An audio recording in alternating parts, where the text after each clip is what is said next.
William Hargrove had been alone for 17 years. At 73, his daily routine on the Broken Spoke Ranch had a comfortable predictability. Up before dawn, coffee brewed strong enough to stand a spoon in, morning round to check the cattle, fence repair, and whatever other work the seasons demanded. His only regular company was his aging border collie, Scout, and the occasional visit from Marty, who delivered supplies from town every other week. The ranch sat on the edge of the Wind River Basin, in Wyoming, 8 miles from the nearest neighbor and 20 from the small town of Riverton. On 3 sides, his property bordered the Wind River Reservation, home to the eastern Shoshone and northern Arapaho tribes.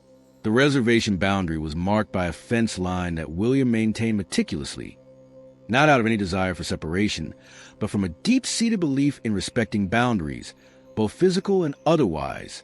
October had brought an early cold snap, with frost cracking the ground each morning and the mountains to the west already capped with snow.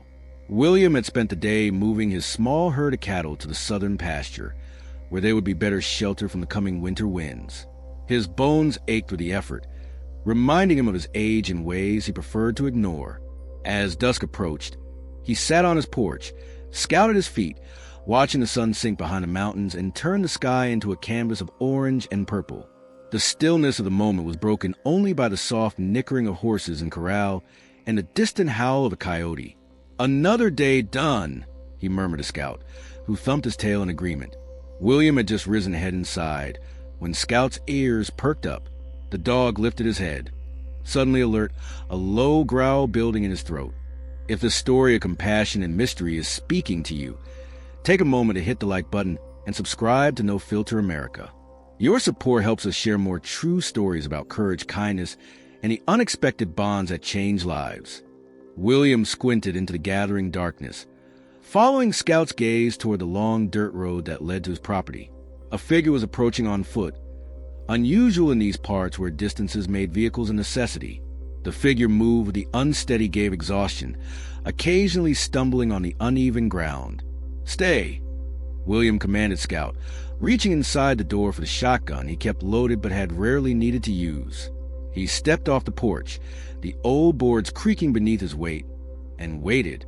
As the figure drew closer, William could make out more details: a young man, or perhaps still a boy, no more than 17 or 18. He was thin to the point of gauntness, with dark skin and long black hair that hung in tangles around a face marked by fatigue and weariness. His clothes were ragged, a thin jacket offering little protection against the October chill. He carried nothing but a small backpack that hung limply from one shoulder. The boy stopped about 20 feet from William, his eyes darting between the old man's face and the shotgun held loosely at his side. "What's your business here?" William asked, his voice rough from disuse. The boy swallowed visibly. I'm looking for work, sir. Any kind of work. I can clean, tend animals. I'm stronger than I look." William noted the slight accent in the boy's English, the way he held himself despite his obvious exhaustion. Spine straight, shoulders back, a dignity that spoke of pride even in desperate circumstances. "Where you from, boy?" The young man hesitated. "Around, most recently from the reservation." He gestured vaguely eastward. "Got a name?" Daniel Blackhawk." William nodded slowly, considering. The boy was clearly running from something or someone in these parts. People minded their own business, but they also knew that the wilderness could kill the unprepared, especially with winter approaching. "When's the last time you ate, Daniel Blackhawk?" The question seemed to catch the boy off guard. His stoic expression faltered, revealing a flash of the hunger that had clearly been gnawing at him for some time. "Yesterday, maybe the day before." Chapter 3. A simple offer. William lowered his shotgun and leaned against a porch railing. A decision made. "Can't offer you work without seeing if you're worth hiring. But I can offer you supper and a place to sleep that isn't the cold ground." Relief washed over Daniel's face, quickly replaced by suspicion. "Why would you help me? You don't know me." William snorted. "Son, I've lived 73 years by trusting my gut about people. Right now, my gut says you need food more than I need to worry about who you're running from." He turned toward the house. "Come on, Scout won't bite unless I tell him to. Inside, the ranch house was plain but well kept. A wood stove radiated heat from the corner of the main room, which served as both kitchen and living area. Worn but comfortable furniture, bookshelves lined with Western novels and practical manuals, and walls decorated with few old photographs and a mounted set of antlers gave the space a lived-in feel. William gestured to the small table. "Sit. I got stew from yesterday that just needs heating." As he moved around the kitchen, William covertly observed his unexpected guest. The boy's eyes took in everything, alert despite his exhaustion. He sat perched on the edge of the chair, as if ready to bolt at any moment. When William set a glass of water in front of him, Daniel drank it in careful sips, restraining himself despite obvious thirst. The stew was simple: beef, potatoes, carrots, and onions. But when William placed a full bowl and a chunk of homemade bread before Daniel, the boy looked at it as if it were a feast at a king's table. "Go on," William encouraged. "Food's for eating, not admiring." Daniel murmured something in a language William didn't understand. A prayer of thanks, perhaps, before picking up the spoon. He ate methodically, each bite measured and careful, the discipline of someone who had learned that food was not to be taken for granted. As the meal progressed, William saw some of the tension leave the boy's shoulders. The warmth of the room and the fullness in his belly were working their magic, drawing him back from whatever edge he had been walking. "There's a small room off the back porch," William said as Daniel finished his second bowl. "Used to be for ranch hands, back when I had help. Bed's clean, though it hasn't been used in years. You can sleep there tonight." Daniel looked up, his dark eyes meeting William's directly for the first time. "Why are you doing this?" William considered the question, thinking of the years he'd spent alone after his wife died, of the son who had left for college and never returned to the ranch, of the gradual withdrawing from the world that had become his life. "Because it's what's needed," he answered simply. Nothing more to it than that. What William couldn't have known, as he showed Daniel to the small room with its narrow bed and faded quilt, was that his simple act of kindness had already set in motion events beyond his isolated ranch. On the reservation, word was spreading about a young man of the northern Arapaho who had fled in desperation, and about the danger that followed close behind him. Chapter 4. Morning revelations. Dawn broke crisp and clear over the Broken Spoke Ranch. William had been up since before first light, his habits too ingrained to change regardless of circumstances. He'd fed Scout, started the coffee, and was frying bacon when he heard the cautious footsteps on the porch. Daniel appeared in the doorway, looking marginally better after a night's sleep. He'd washed up, his long hair damp and tied back, his face revealing handsome features now that the dirt had been scrubbed away. The borrowed clothes from William's son, faded jeans and a flannel shirt, hung loosely on his thin frame. "Thought you might sleep longer," William commented, sliding eggs onto a plate beside the bacon. "I'm used to early mornings," Daniel replied, hovering uncertainly until William nodded toward the table. As they ate breakfast, William studied his guest with the careful attention of a man who had spent decades reading the subtle signs of weather and animal behavior. The boy had the lean muscle of someone accustomed to physical labor, and despite his hunger and exhaustion, he carried himself with a deep-rooted dignity. There was intelligence in his eyes and caution in his movements, the wariness of prey that knows it's being hunted. "So," William said finally, setting down his coffee cup, "you want to tell me what you're running from?" Daniel's eyes darted to the window, then back to William. "It would be better if you didn't know." "Might be, but I've got a policy against harboring criminals on my land. So if it's the law you're avoiding, you'd best be on your way after breakfast." "It's not the law," Daniel said quickly. "Not official law, anyway." William waited, his weathered face impassive. Patience was a virtue he'd cultivated over decades of ranch life. After a long moment, Daniel sighed. "I'm running from Raymond Bear Claw and his brothers. They're enforcers, I guess you could say, for a man named Victor Redhawk." William's expression didn't change, but internally, he felt a flicker of concern.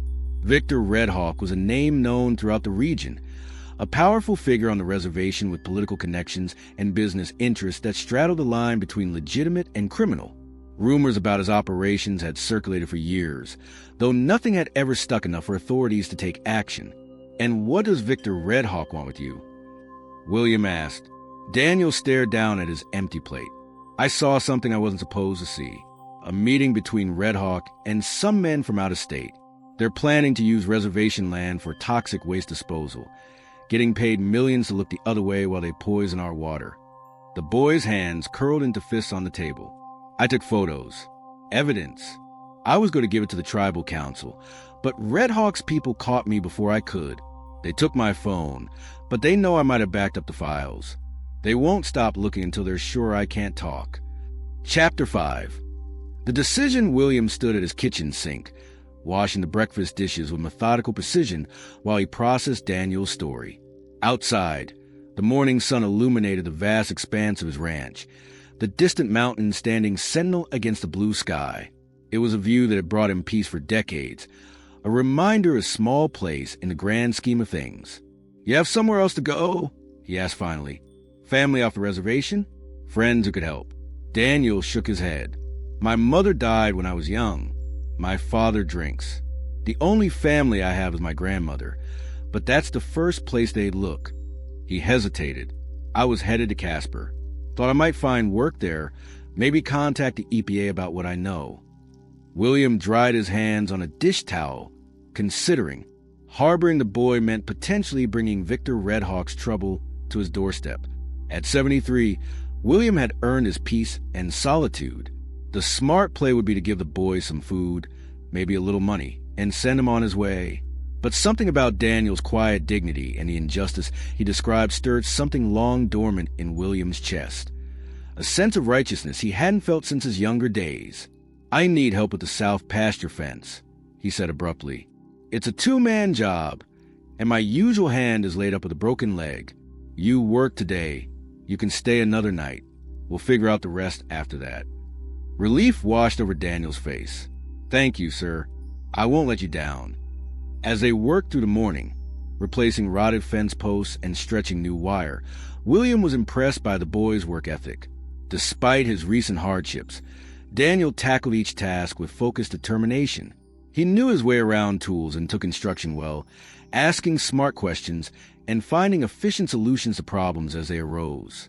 During a water break, Daniel gazed across the fence line toward the reservation lands in the distance. "My grandmother says this was all our land once, before the treaties. She doesn't hold it against people like you, though. Says the land remembers who it belongs to, no matter who holds the papers." William considered this. "Your grandmother sounds like a wise woman." "Wisest person I know," Daniel agreed. "She's a tribal elder, knows all the old stories and medicines. She taught me our language when my father wouldn't." His expression darkened. "That's why I couldn't stay quiet about what Red Hawk is planning. Those chemicals would destroy everything. The water, the plants my grandmother uses for medicine, the animals we hunt. It would poison the future." William nodded, understanding. Some principles transcended self-preservation. He'd fought in Vietnam as a young man, had seen what happened when good people stayed silent in the face of wrong. He'd promised himself then that he would never be that person, though life had seldom tested that resolve in the quiet years since. Chapter 6. Unwelcome visitors. Late afternoon brought the sound of approaching vehicles. William was in the barn checking on a pregnant heifer when Scout's warning bark alerted him. He stepped outside to see a cloud of dust rising from the dirt road leading to his property. "Get inside the tack room," he told Daniel, who had been forking fresh hay into the stalls. "Stay there until I call for you." Daniel's face had gone pale, but he nodded and disappeared into the small room at the back of the barn. Pulling the door closed behind him, William walked calmly to the house, retrieved his shotgun, and returned to stand on the porch just as two pickup trucks pulled into his yard. They were new models, expensive and pristine despite the dusty roads, a stark contrast of William's aged but well-maintained Ford. 3 men emerged from the vehicles. William recognized the driver of the lead truck as Raymond Bear Claw, a massive man with a reputation for violence that extended well beyond the reservation borders.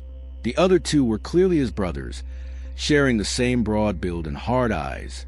"Mr. Hargrove," Raymond called, his tone falsely cordial.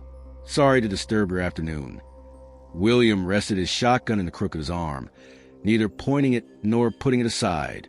"Bear Claw, don't recall inviting you to my property." Raymond smiled, the expression not reaching his eyes. "We're looking for someone. Young man, about 18. Long hair, skinny. Might have passed this way." "Lots of road between here and the reservation," William replied evenly. "Don't recall seeing anyone matching that description." The largest of the brothers spat on the ground. "His tracks lead this way. We followed them."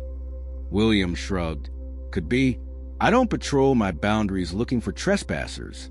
If someone crossed my land, they did it without my knowledge or permission." Raymond studied William's face, searching for deception. "Mind if we look around?" "Won't take but a minute." "Actually, I do mind," William said, his voice hardening.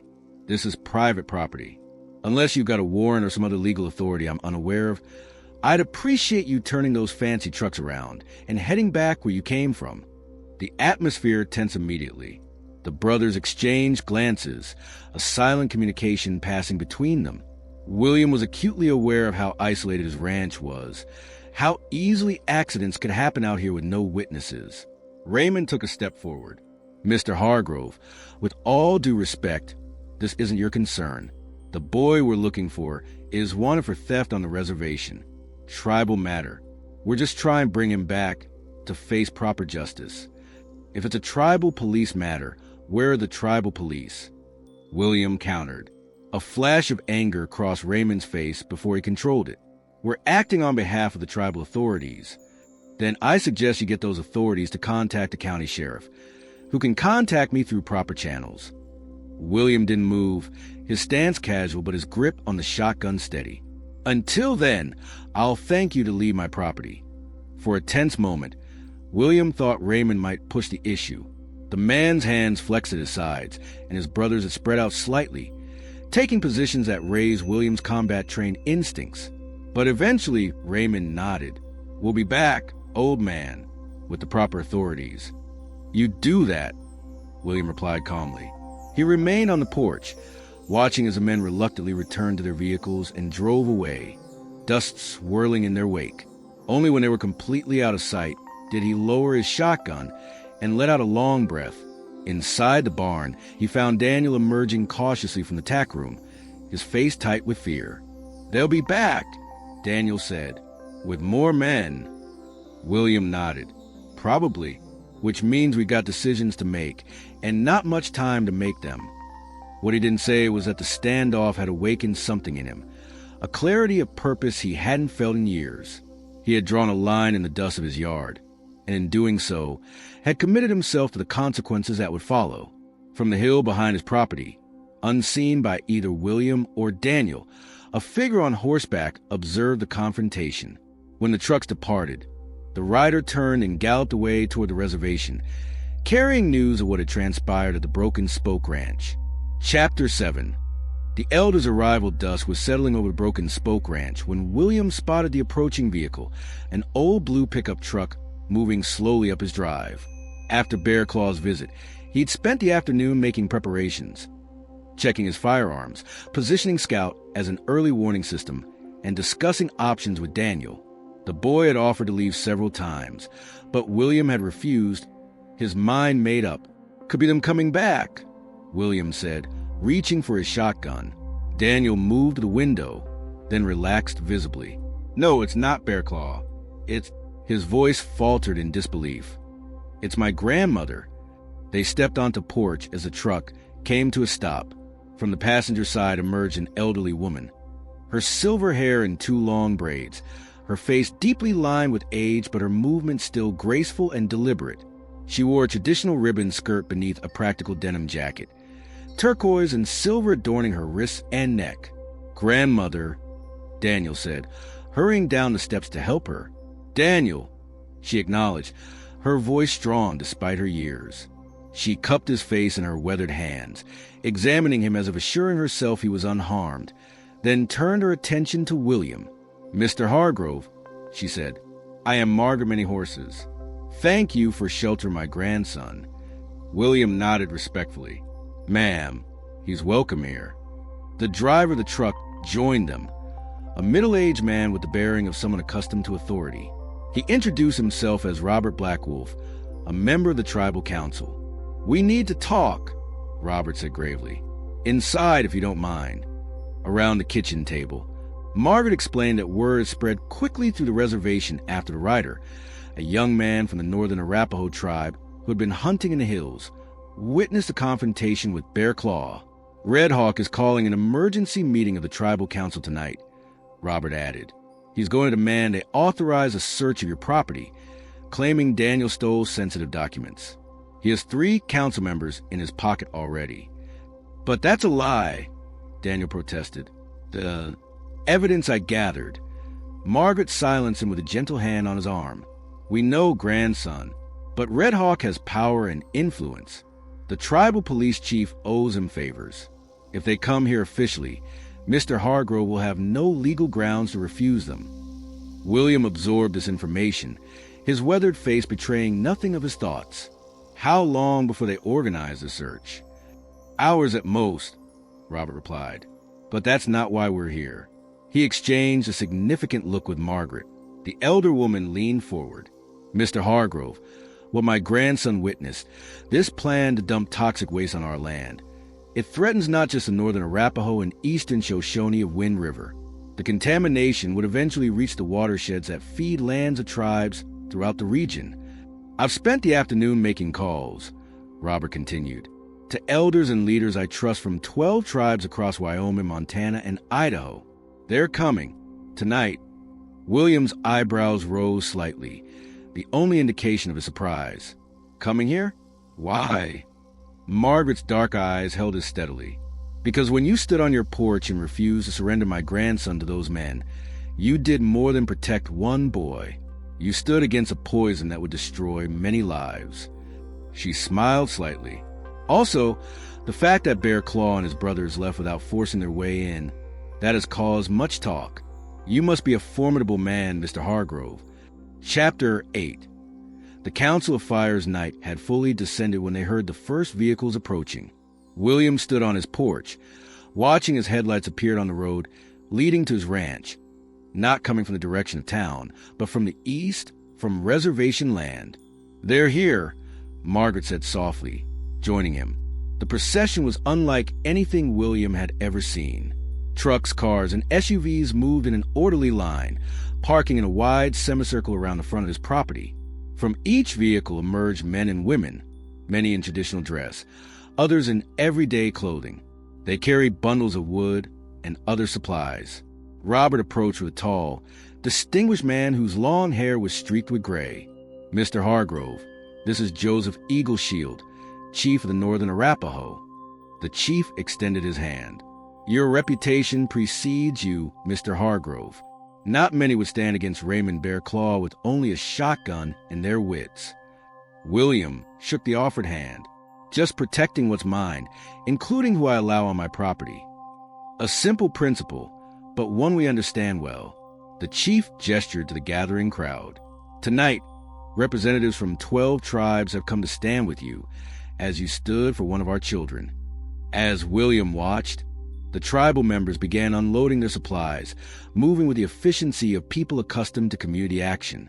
Soon, a remarkable scene was taking shape. 12 distinct fire sites were being prepared along the perimeter of his ranch, each one positioned to be visible from the road and from neighboring hills. Margaret explained as the preparations continued. Each fire represents one tribe. This is an ancient tradition, rarely invoked now, a council of fires called when a matter affects many peoples.